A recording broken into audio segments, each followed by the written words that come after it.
भारत पर टैरिफ लगाते ही बैकफुट पर आए ट्रंप। टैरिफ पर रिपोर्टर ने पूछा ऐसा सवाल कि भड़के ट्रंप। नोबेल पुरस्कार के लिए और बढ़ी ट्रंप की बेकरारी। रिहा हो सकता है 9/11 हमले का मास्टरमाइंड। गाजा में 24 घंटे में भोजन वितरण केंद्रों पर 91 मौतें। नमस्कार, मेरा नाम है शालिनी और आप देख रहे हैं द न्यूज़ 15। स्वागत है आपका हमारे खास प्रोग्राम दुनिया के हालचाल में। चलिए नजर डालते हैं इन बड़ी खबरों पर विस्तार से। अमेरिकी राष्ट्रपति डोनाल्ड ट्रंप ने भारत पर 25% टैरिफ लगाने का ऐलान किया था, जो 1 अगस्त 2025 से लागू होना था। अब इसे एक हफ्ते के लिए टालकर 7 अगस्त से लागू किया जाएगा। अमेरिका ने कहा कि यह देरी उसके सीमा शुल्क विभाग को सिस्टम अपडेट करने के लिए समय देने के लिए है। ये टैरिफ न केवल भारत बल्कि 69 अन्य देशों पर भी लागू होगा, जिन पर ट्रंप ने पहले ही आदेश पर हस्ताक्षर किए हैं। ट्रंप ने भारत पर टैरिफ इसलिए लगाया क्योंकि भारत रूस से तेल और रक्षा उपकरण खरीद रहा है, जिसे अमेरिका व्यापार वादा मानता है। उन्होंने एक अतिरिक्त जुर्माने की भी घोषणा की थी। ट्रंप का कहना है कि यह कदम व्यापार असंतुलन को ठीक करने के लिए है। अमेरिका चाहता है कि भारत अपने कृषि और डेयरी बाजार को खोले, खासकर नॉन वेज, मिल्क और जेनेटिकली मॉडिफाइड फसलों के लिए। वह भारत से 100% तक के टैरिफ कम करने की मांग कर रहा है। भारत का कहना है कि इससे छोटे किसानों और स्थानीय उद्योगों को नुकसान होगा, इसलिए वह इन मांगों को मानने को तैयार नहीं है। भारतीय वाणिज्य मंत्री पीयूष गोयल ने कहा कि भारत अपने हितों की रक्षा करेगा। इस टैरिफ से भारत के रत्न, आभूषण, कपड़ा और ऑटो पार्ट्स जैसे क्षेत्र प्रभावित हो सकते हैं। दोनों देशों के बीच व्यापार वार्ता अगस्त में जारी रहेगी। वहीं डोनाल्ड ट्रंप अपने तीखे तेवर के लिए मशहूर हैं। गुरुवार को व्हाइट हाउस में एक प्रेस कॉन्फ्रेंस के दौरान वे एक पत्रकार पर भड़क गए, उसे पागल कह दिया। इसका वीडियो अब सोशल मीडिया पर वायरल हो रहा है।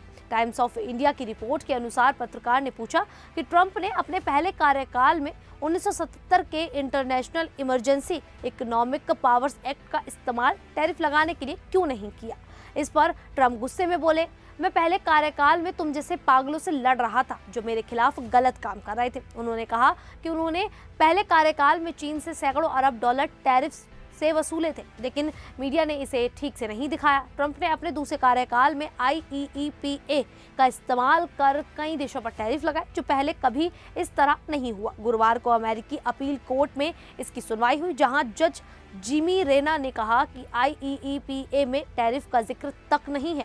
ट्रंप प्रशासन का दावा है कि व्यापार घाटा राष्ट्रीय आपातकाल है। यह मामला सुप्रीम कोर्ट तक जा सकता है। ट्रंप ने ब्राजील पर 50% टैरिफ लगाने का आदेश दिया, जिसे उन्होंने ब्राजील की नीतियों और पूर्व राष्ट्रपति जेयर बोल्सोनारो पर कार्रवाई के खिलाफ आर्थिक आपातकाल बताया। ये टैरिफ 7 अगस्त से लागू होगा और 59 देशों व यूरोपीय संघ को प्रभावित करेगा। इससे वैश्विक व्यापार में तनाव पड़ सकता है। डोनाल्ड ट्रंप नोबेल शांति पुरस्कार पाने के लिए भी बहुत ज्यादा उत्सुक है। पिछले कुछ महीनों में उन्होंने दावा किया कि उन्होंने दुनिया भर में आधा दर्जन युद्ध रुकवाए। व्हाइट हाउस की प्रेस सचिव कैरी लेविट ने कहा कि ट्रंप को Bharat, Pakistan, Thailand, Cambodia, Israel, Iran, Rwanda, Congo, Serbia, Kosovo और मिस्र, इथियोपिया के बीच संघर्ष खत्म करने का श्रेय मिलना चाहिए। लेविट ने कहा कि ट्रंप ने अपने 6 महीने के कार्यकाल में हर महीने में एक शांति समझौता कराया, इसलिए उन्हें नोबेल पुरस्कार मिलना चाहिए। हालांकि भारत के प्रधानमंत्री नरेंद्र मोदी ने संसद में साफ किया कि भारत पाकिस्तान के बीच सीजफायर पाकिस्तानी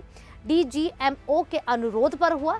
इसमें किसी तीसरे पक्ष की भूमिका नहीं थी। विदेश मंत्री S जयशंकर ने भी कहा कि सीजफायर में कोई बाहरी हस्तक्षेप नहीं था और 22 अप्रैल से 16 जून तक ट्रंप और मोदी के बीच कोई बातचीत नहीं हुई। ट्रंप ने चुनावी अभियान में वादा किया था कि वह रूस यूक्रेन युद्ध को 24 घंटे में रोक देंगे, लेकिन यह अभी तक नहीं हुआ। ट्रंप के कई दावे विवादों में हैं क्योंकि कई देश इसे उनके श्रेय लेने को खारिज कर रहे हैं। वहीं खुकार आतंकवादी हारून असवद, जिसने 9/11 और साथ-साथ लंदन बम धमाकों की साजिश रचने की बात कबूली, जल्द ही ब्रिटेन में जेल से रिहा हो सकता है।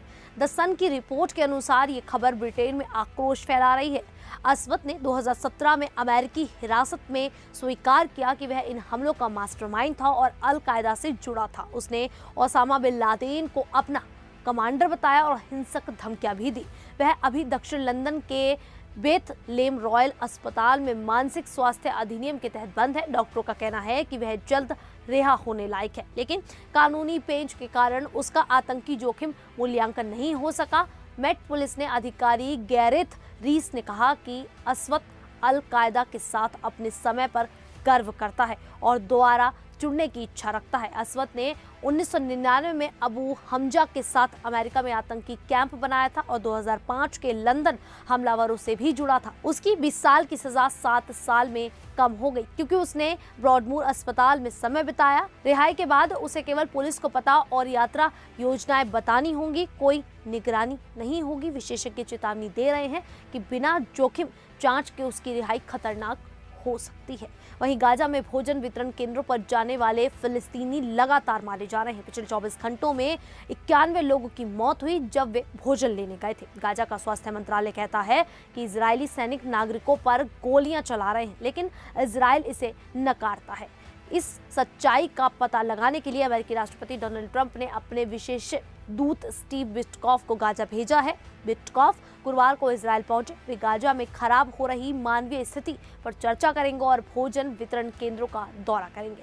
उसके साथ अमेरिकी राजदूत माइक हक्काबी भी होंगे। दोनों शुक्रवार को गाजा में हालात देख रहे हैं और यह जानने की कोशिश कर रहे हैं कि ये मौतें कैसे हो रही हैं। गाजा के स्वास्थ्य मंत्रालय के अनुसार 91 लोग मारे गए और 600 से ज्यादा घायल हुए। बुधवार को जिकिम चौराहे पर भगदड़ और सुरक्षा बलों की कार्रवाई में 54 लोग मारे गए। गाजा में युद्ध, नाकाबंदी और सहायता की कमी से लोग भोजन, पानी और स्वास्थ्य सेवाओं के लिए तरस रहे हैं। अंतर्राष्ट्रीय संगठनों ने चेतावनी दी है कि स्थिति न सुधरी तो और लोग मर सकते हैं। विटकॉफ की यात्रा गाजा में तत्काल सहायता और दीर्घकालीन समाधान की उम्मीद जगा रही है। उनकी रिपोर्ट अमेरिका की सहायता रणनीति को प्रभावित कर सकती है। खैर, अब इस पूरे मुद्दे को लेकर आप लोगों की क्या राय है, आप हमें कमेंट करके जरूर बताइएगा। अभी के लिए इतना ही, फिर हाजिर होंगे ऐसी ही देश और दुनिया से जुड़ी बड़ी खबरों के साथ।